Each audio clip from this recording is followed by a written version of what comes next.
Olá, aqui é a Daiane Fagundes e essa é uma meditação para quem quer relaxar toda a musculatura da mandíbula, para quem tem bruxismo e afins.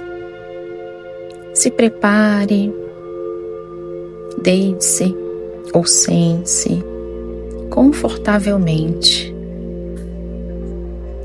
Inspire profundamente, soltando o ar bem devagar.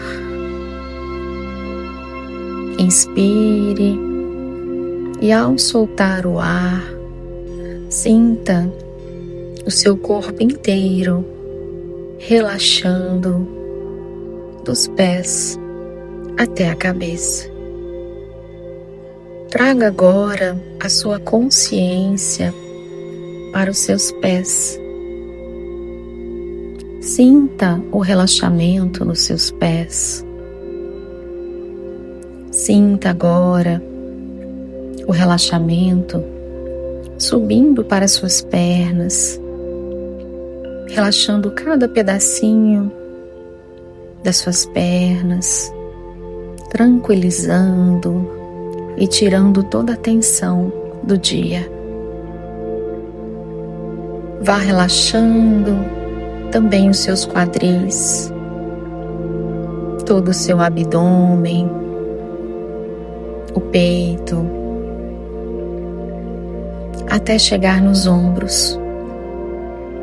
Visualize agora um peso sendo tirado dos seus ombros e você voltando para o seu estado essencial, que é o estado de relaxamento.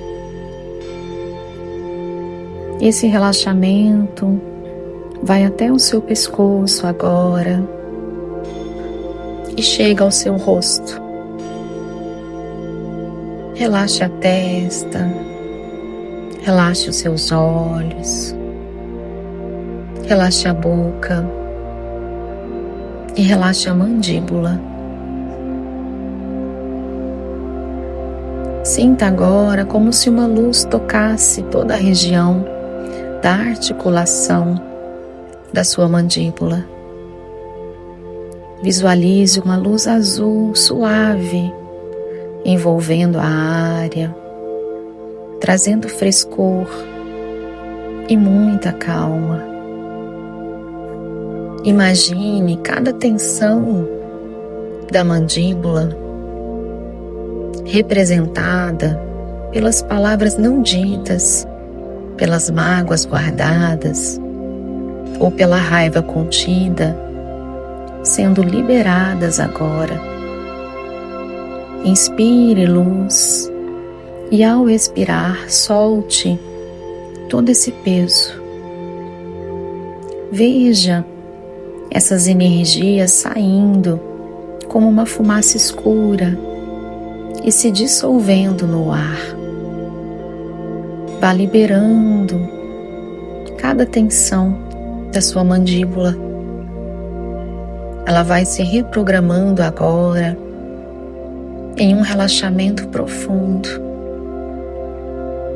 Repita mentalmente: eu me permito falar com clareza e amor. Eu libero a necessidade de controlar. Eu libero a necessidade de reprimir as minhas emoções para deixar com que outras pessoas fiquem bem. Eu libero minha mandíbula de forma leve e graciosa. Eu sei como me comunicar com graça e leveza para o bem maior com todas as pessoas. Eu sei como elaborar a raiva da melhor e mais elevada maneira. Eu olho para a vida com coragem e alegria. Visualize a sua mandíbula agora funcionando com liberdade e sem dor. Visualize você sorrindo, falando, mastigando e vivendo sem tensão, vivendo sem estresse no seu corpo. Respire profundamente, solte o ar devagar e vá trazendo consciência para o momento presente. Inspire mais uma vez, solte o ar bem devagar e sinta todo esse relaxamento em todo o seu corpo. Aos pouquinhos, vá mexendo os pés, as mãos e pode abrir os olhos.